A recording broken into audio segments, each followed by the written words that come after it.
नमस्कार दोस्तों, एक नई वीडियो में आपका हार्दिक स्वागत है। तो दोस्तों आज हम कक्षा 10 विषय हिंदी इकाई नंबर 4 एक प्रश्न 4 उत्तर उसके आज हम स्वाध्याय सॉल्यूशन करने वाले हैं। तो दोस्तों आपसे अनुरोध है कि शुरू से लेकर अंत तक इस वीडियो में जरूर बने रहिए।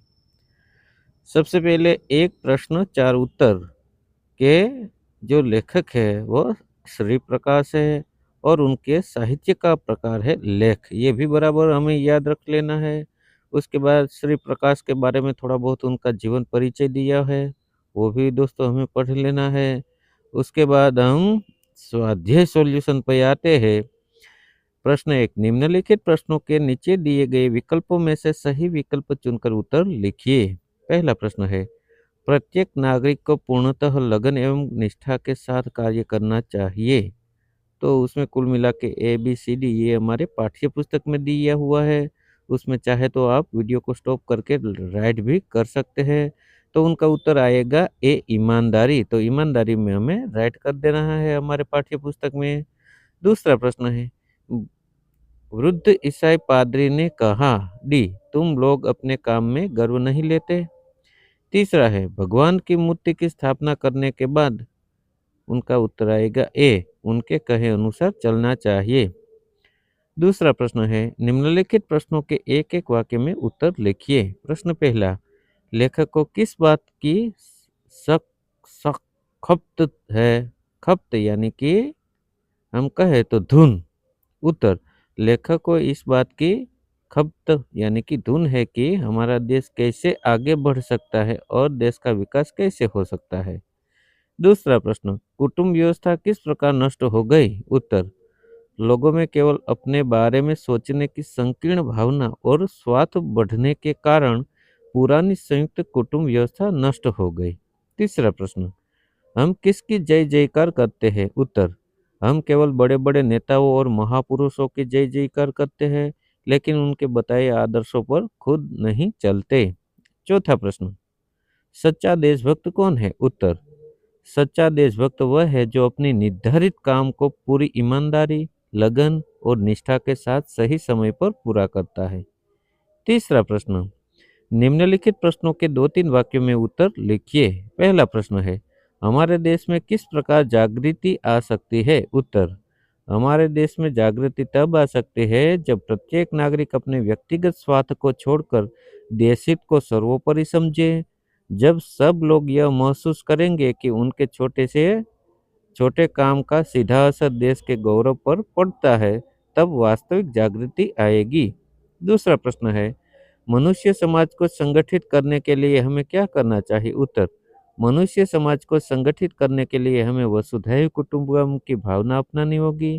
समाज से जाति पाति, ऊंच नीच और संकीर्ण भेदभाव को मिटाकर सभी नागरिकों में आपसी प्रेम, सहयोग और राष्ट्रीय एकता की भावना को मजबूत करना चाहिए। तीसरा प्रश्न, तुम लोगों में उदारता नहीं है, कथन का आशय स्पष्ट कीजिए। उत्तर, इस कथन का आशय है कि हम लोग अक्सर संकुचित मानसिकता के शिकार हो जाते हैं। हम दूसरों के अच्छे विचारों, गुणों या उनकी प्रगति को खुले दिल से स्वीकार नहीं कर पाते। सामूहिक विकास के लिए जिस बड़े दिल और व्यापक दृष्टिकोण की जरूरत होती है, उसकी हम में कमी दिखाई देती है। तो दोस्तों, यदि आपने मेरी इस यूट्यूब चैनल सुरेश साहब नाम की चैनल को सब्सक्राइब नहीं किया है तो प्लीज़ एक बार ज़रूर सब्सक्राइब कर देना। यदि आप नोट्स में और लिखना चाहते हैं, असाइनमेंट बनाते हैं तो वीडियो को स्टॉप करके आप लिख भी सकते हैं।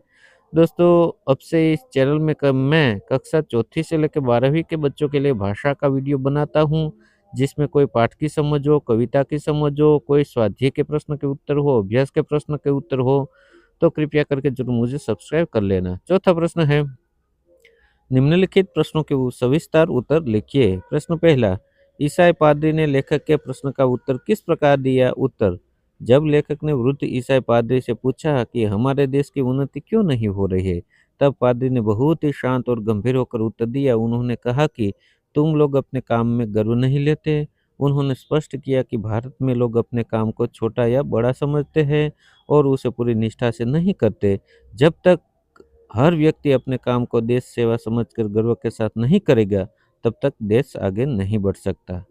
दूसरा प्रश्न, वृद्ध सरकारी कर्मचारी ने लेखक के प्रश्न का उत्तर किन किन उदाहरणों से समझाया। उत्तर, वृद्ध सरकारी कर्मचारी ने लेखक को समझाया कि देश सिर्फ नारों से नहीं बल्कि जिम्मेदारी से बनता है।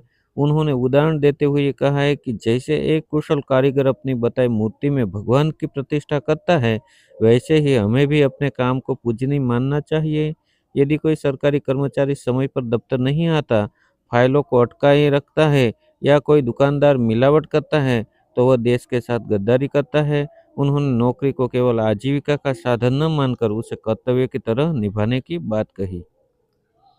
तीसरा प्रश्न, एक बड़ी वृद्धा स्त्री ने जब प्रश्न का उत्तर किस प्रकार दिया। उत्तर, वृद्ध महिला ने लेखक के प्रश्न का उत्तर अपने जीवन के व्यावहारिक अनुभवों के आधार पर दिया।